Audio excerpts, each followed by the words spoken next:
Alright folks, I find myself with a period of time off work. Got some annual leave to use, so I'm gonna. And the challenge is to see if I can refurbish this Raleigh Chippy in 7 days, or less. Now there are a couple of factors to take into account, I should say. The weather. It's nice today, but unfortunately I've got to prep. Now, if it's raining, it means I can't paint. Now, there's also drying time between layers of paint, and there is going to be a bare minimum of 4 layers of paint to each piece. So you've got primer, then you've got coloured primer, red for that, white for that. Then you've got top coat, which could potentially be 2 coats.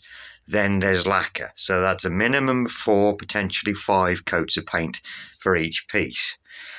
So that's got drying time in between and prep time as well. So you've got to sand the layers in between, in theory, especially with primer. You've got to sand it in between layers and you've got to let it cure properly. So that's going to take a lot of the time. Now, when it comes to refurbishing the parts, get the box, other sodas are available. These pedals are proving to be very stubborn, so that could take a day or 2 to get free. Also, I'm not going to be able to polish the wheels like I thought I was because they are pressed together and I have no means of repressing them if I were to take them apart. So the best I can do is de-rust them and take all the crud off those and then paint them, which would then mean that the bar would look silly if I polished it. So I'm going to end up painting this as well, but this is going to be the same coloured silver as the wheels. And again, minimum of like 3 or 4 coats, because with these you just need primer, top coat, because it's a grey primer, you don't need a coloured primer.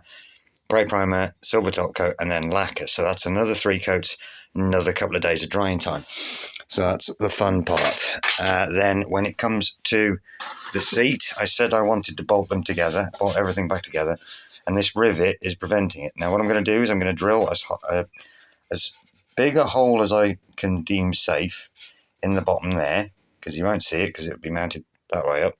This lighting is terrible. So where the rivet is, I'm going to pop that out. I'm going to drill a hole in the bottom. I've got a hole saw thing. I'm going to drill a fairly biggish hole so I can get a spanner in there, and then I can replace that with a nut and bolt as well. The decals came off fairly well with a heat gun. They literally just warmed them up and they scraped off, which is good. And then I've had a few issues with the grips. The one that hasn't split came off very, very easily. Then the one that split was a bit of a pig and it's slightly misshapen.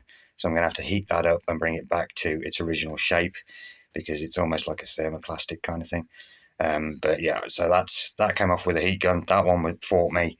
The other one literally just heated it up, went doink. So I'm like, oh, okay, that's fine. So that's another issue I've got to take care of. And then it's a matter of just getting it done. So as you can see, let's just move that box out of the way again. There's too much stuff in here. As you can see, I've started stripping the paint off of the bars. I still need to get in the little nooks and crannies, and in the back there that would need a smaller Dremel bit because I am still stripping with the Dremel.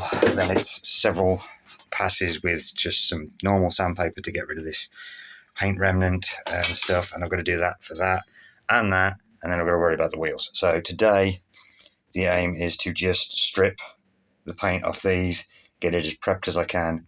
If the weather holds, I will try and get primer on it, and then that will cure overnight. So got a full day of work ahead of me, obviously stopping for comfort breaks and snacks and things of that nature, but hopefully I will make some progress. Again, this was just this morning. I've managed to get the bulk of the red paint off the bars. As you can see, they're a lot straighter and they actually look really good. And again, that's part of the difference. If something is dry stored, there's no pitting, there's no major rust patches. There's a couple of little dents in the frame, especially where I had to rebend it. But you compare that to that thing, and that thing was just a nightmare. So this is the next 7 days, hopefully 1 video a day, and until it's finished. And if I haven't finished it within the 7 days, then I will continue it until it is finished. But I want to see how far I can get in 7 days because normally the big trikes like that and other larger cycles, they take me months, and that's because I work and I just haven't got time to put hours and hours into it each day. This week, I'm not at work. I have got the time, so I'm going to be blitzing through as well as I can manage. I do apologise about the lighting. It is terrible in here. The lens flare, look at the back of my hand. It's so pale. So, yeah, stay tuned. If you like the idea of this, subscribe, click the like button, But we're going to see how far we can get in 7 days with a very, very small Raleigh chopper. All right. Speak to you tomorrow.